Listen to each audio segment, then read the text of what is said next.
Comment dériver une fonction exponentielle de base e?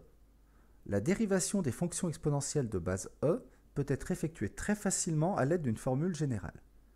Celle-ci nous indique que la dérivée de la fonction f, définie par la relation f de x égale exponentielle de u de x, où u de x est une fonction de x, et la fonction f', définie par la relation f' de x égale u' de x, facteur de exponentielle de u de x, où u' de x est la fonction dérivée de la fonction u de x.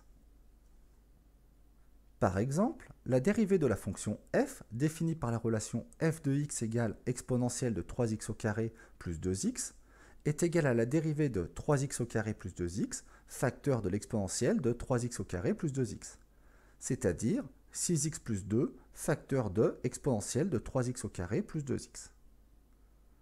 De même, la dérivée de la fonction g, définie par la relation g de x égale exponentielle de racine carrée de x plus 3, est égale à la dérivée de racine carrée de x plus 3, facteur de exponentielle de racine carrée de x plus 3, c'est-à-dire 1 sur 2 racine carrée de x, facteur de exponentielle de racine carrée de x plus 3.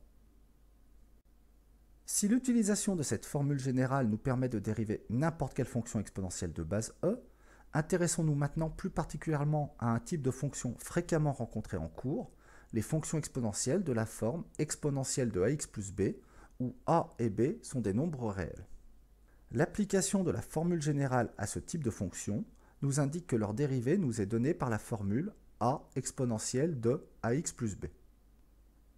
Ainsi, la dérivée de la fonction exponentielle de 3x plus 2 est 3 exponentielle de 3x plus 2.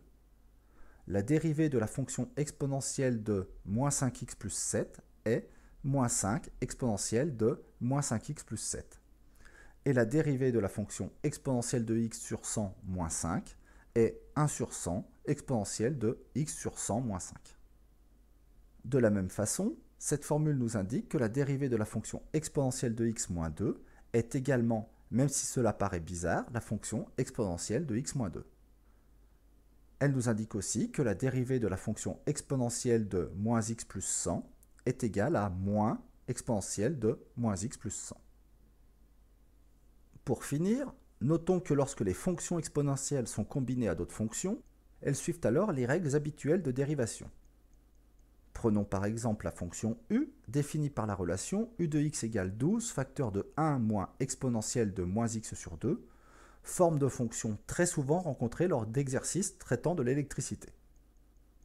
Pour dériver cette fonction, je dois commencer par développer la parenthèse, puis ensuite dériver chacun de ces termes. Ainsi, u' de x est égal à la dérivée de 12, ce qui donne 0, moins 12 fois la dérivée de exponentielle de moins x sur 2, c'est-à-dire moins 1 demi exponentielle de moins x sur 2.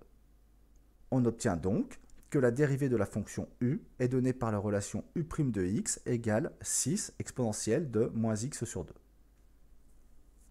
De même, si je souhaite dériver la fonction k définie par la relation k de x égale 35 exponentielle de moins 1,6x moins 30x, je dois faire 35 fois la dérivée de exponentielle de moins 1,6x, c'est-à-dire moins 1,6 exponentielle de moins 1,6x, moins 30 fois la dérivée de x, c'est-à-dire 1. On obtient au final que la dérivée de la fonction k est donnée par la relation k' de x égale moins 56 exponentielle de moins 1,6x moins 30. Voilà, vous savez à présent dériver une fonction exponentielle de base e.